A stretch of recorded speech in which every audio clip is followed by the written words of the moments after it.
What is up, y'all? It's your boy the Renegade Enigma doing another video, and in this video I'm here to give you the results for WWE's SummerSlam 2017. And yeah, as I said in my prediction video, this is a co-production between Raw and SmackDown, so everybody's gonna be there, and it, pretty much is one of the big four, so it's gonna be long. So let's get right into it. Let's start off with the pre-show. Pre-show started off with a 6-man tag match that put the Hardy Boys and Jason Jordan, or Jason Jordan Angle, if you will, because he's the storyline son of Kurt Angle, general manager of Raw. They went against the Intercontinental Champion, The Miz, and the Miztourage, which is Bo Dallas and Curtis Axel. Long story short, I was wrong about this match and whatever. Your winners here are The Miz and the Miztourage. Next match we have, and I feel bad because like all three of these matches that were on the pre-show and whatever, they probably should have been on the main show and whatever, because yeah, hardly nobody was there and these were pretty decent matches. But your next match was for the WWE Cruiserweight title. You had the newly crowned champion Akira Tozawa along with Titus O'Neil, because he's part of Titus Worldwide brand. He put the title on the line against the former champion, the former King of the Cruiserweights, Neville. Like every Cruiserweight title match and whatever went pretty good and whatever. I loved it and whatever. But yeah, you're winning here and you're two-time Cruiserweight champion. I believe the first one to do it in these sets of Cruiserweights and whatnot. Yeah, man. And still King of the Cruiserweights, Neville. So yeah, that was a pretty fun match, I would say, and whatever. But your next match was for the WWE SmackDown Live Tag Team Championship. You had the New Day, which is confirmed to be Big E and Xavier Woods this time and whatever. Kofi Kingston was in their corner. They could switch out between the three and whatever. They put the titles on the line against the Usos, Jimmy and Jay Uso. The match was pretty sick and whatever. It was good and whatever. I believe one of my favorite matches of the night. But yeah, your winners here after a bunch of super kicks to Big E and whatever, and I believe 2 Superfly splashes and whatever. The New Day. So they are 2-time SmackDown Live Tag Team Champions and 4-time Tag Team Champions in general and whatever. So that's awesome for them and whatever. So yeah, that's it for the pre-show. Going on to the main show and whatever. And our very first match I'm surprised about. Our first match is Baron Corbin against John Cena. And yeah, John Cena is the very first match. Like, yeah, he's the show opener. That's crazy and whatever. Not only that, but he was the first one out. Normally he's the last one to come to the ring or whatever. He came out first and whatever, and Baron Corbin came out to his like brand new entrance music, his brand new entrance or whatever. It was pretty sick and whatever. Anyway, Baron Corbin beat up John Cena for most of this match and whatever. I could have sworn Baron Corbin was basically gonna like make Cena a job and whatever, but last few seconds, John Cena came back. He hulked up, he Super Cena upped or whatever you want to call it. Did the 5-knuckle shuffle, did the AA, 1, 2, 3, your winner here is John Cena. Whoopie-doo, man? Whatever, right?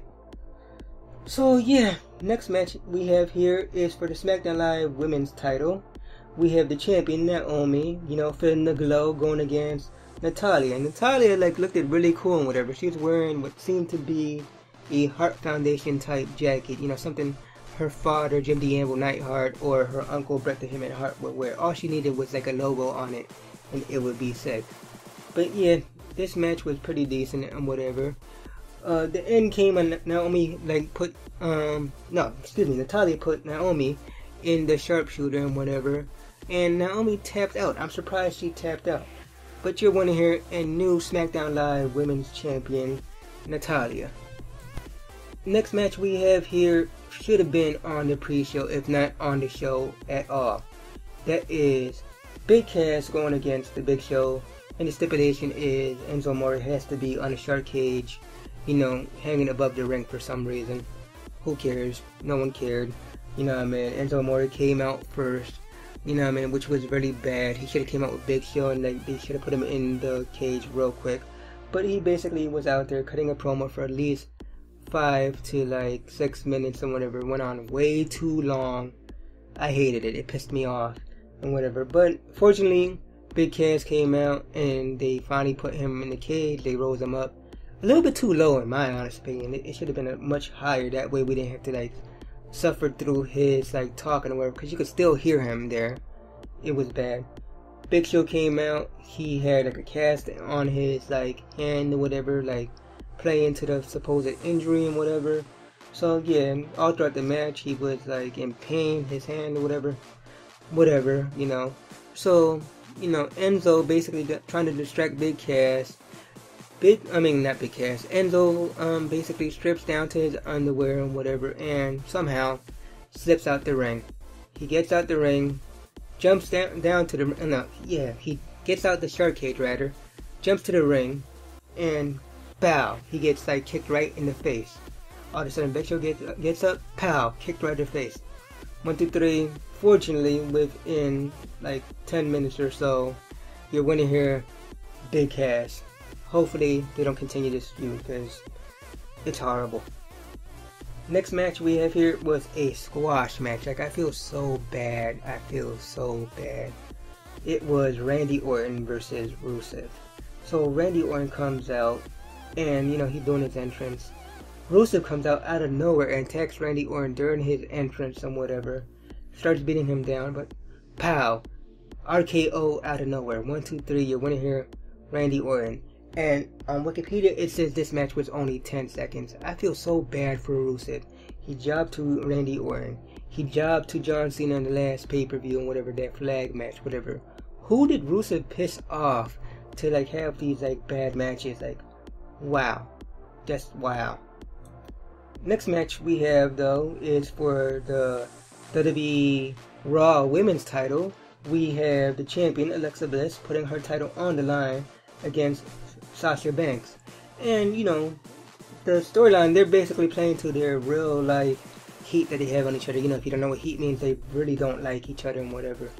I don't know whether or not that's true anymore, because they're playing to it a little bit too much, you know. Once you play to it a little bit too much, you know, kind of like it doesn't feel real anymore, if you know what I'm saying. But yeah, pretty decent match and whatever.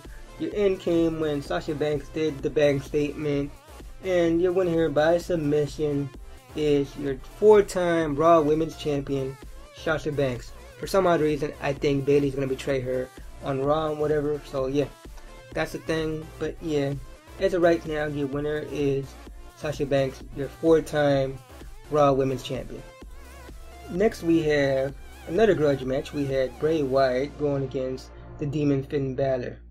His entrance was crazy. Like, you had, and I'm talking about Finn Balor, you had the little girl that typically be in Bray Wyatt's music, talking about he has the whole world in his hand, and you have like a maniac type laugh during the entrance and whatever. It was crazy and whatever. Nothing really different with his paint, however, but yeah, it was pretty good. And like I expected, whatever, this is probably one of the only ones I got right out of the whole pay-per-view.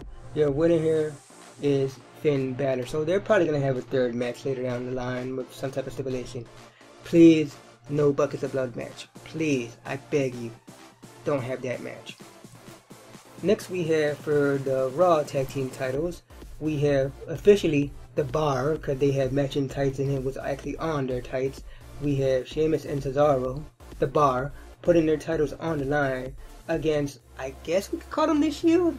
You know what I mean? They came out separate. They really wasn't wearing the same thing, but you know, Dean Ambrose and Seth Rollins. And yeah, pretty good match and whatever. They worked well together. Dean Ambrose and Seth Rollins, that is. Like, it seemed like they never broke up. Like, they were still good, you know what I mean? And like I said in my prediction video, you know, they were gonna win the tag team titles and whatever. The second one I got right here. And yeah, your winners here and new Raw Tag Team Champions for God knows how long and whatever, until Dean decides to betray stuff, is the Shield, new Raw Tag Team Champions. Next match we have for the United States title, and we're gonna have a special guest referee in this match, and that is Commissioner of SmackDown Live, Shane McMahon and whatever, right? So yeah, AJ Styles, the Phenomenal One, put his title on the line against the former champion Kevin Owens. And yeah, this match, like, it was pretty good and whatever. They did all their spots and whatever. Shane McMahon had a ref bump and whatever. Kevin Owens did the pop-up powerbomb, but nobody was in the ring, so they're gonna go into this match and whatever at WrestleMania or whatever. But long story short, your winner here at a controversy, your phenomenal one, United States Champion, AJ Styles. Next we have for the WWE Championship, we have Jinder Mahal with the Singh brothers defending the title against Shinsuke Nakamura. This match was pretty good and whatever. I believe kind of short though, however, but it was pretty good. The end was kind of like, you know what I mean?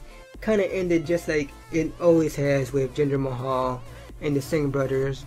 Typically against their feud against Randy Orton, whatever. Singh brothers interfered. Referee didn't call for disqualification or nothing like that. Jinder Mahal hit his finisher. 1, 2, 3. Your winner here and still champion, Jinder Mahal. Like I said, they're going to a tour of India, so that's the reason this is happening. Otherwise, Jinder Mahal probably would have won the title. Not Jinder Mahal, but Shinsuke Nakamura would have won the title. You know what I mean? Because you can't go away from it. He's a star. That's the thing. But yeah, your winner here still, and champion Jinder Mahal. And finally, the main event. What I'm going to call, and I'm stealing this from TNA, Global Force Wrestling, Impact Wrestling, whatever you want to call it. The Monsters Balls match, because like this was a match full of monsters. You had Brock Lesnar with Paul Heyman defending his Universal title on the line against Braun Strowman, Roman Reigns, and Samoa Joe. Bunch of monsters in this match. And yeah, they destroyed Brock Lesnar in the beginning of this match. They had a spot where they were fighting outside the ring, all of them. Joe had Brock in the Nikita clutch or whatever they call it, you know, his submission move, his chokeout move. He was near the guardrail. Roman Reigns went for the spear. Joe got out the way, but Brock didn't. He went through the guardrail and he was messed up from that point forward. He gets up and whatever, and Braun Strowman puts him through the first announcement table, like he does his running power slam. He clears out the second announcement table, puts him through that. And yeah, then he takes the third announcement table and throws it atop of him. Brock Lesnar is out this match. You know what I mean? They stretching him out. So now it's a 3-way. So they're all brawling and whatever. Brock Lesnar comes back. You know what I mean? Kind of expected it and whatever. He comes back. And he beats down everybody for a minute and whatever. Long story short, at the end of this match, you know, Roman Reigns has Brock Lesnar like beat down. He goes for the spear. Brock Lesnar catches him into the F5. 1, 2, 3. Your winner here, and still Universal Champion Brock Lesnar. I'm surprised because all this controversy of him leaving to go to UFC and whatever. So now I don't know whether or not he's gonna face John Jones or not. They probably let him do it anyway. You know what I mean? Because they let him fight before, so that's the thing. But yeah, y'all, I enjoyed this. You know what I mean? Not as much as I did NXT TakeOver. If I'm gonna rate it, I rated NXT TakeOver a 10. This would probably be like a 7 or whatnot, you know what I mean? But it was pretty good and whatever. Comment down below and tell me your feelings on SummerSlam and whatever. What would you have changed and whatever? You know what I mean? Would you give it a different rating than what it was and whatever? And yeah, y'all, you know what I mean? If you like this video, be sure to give it a thumbs up. Subscribe if you haven't subscribed already. And until next time, y'all, peace.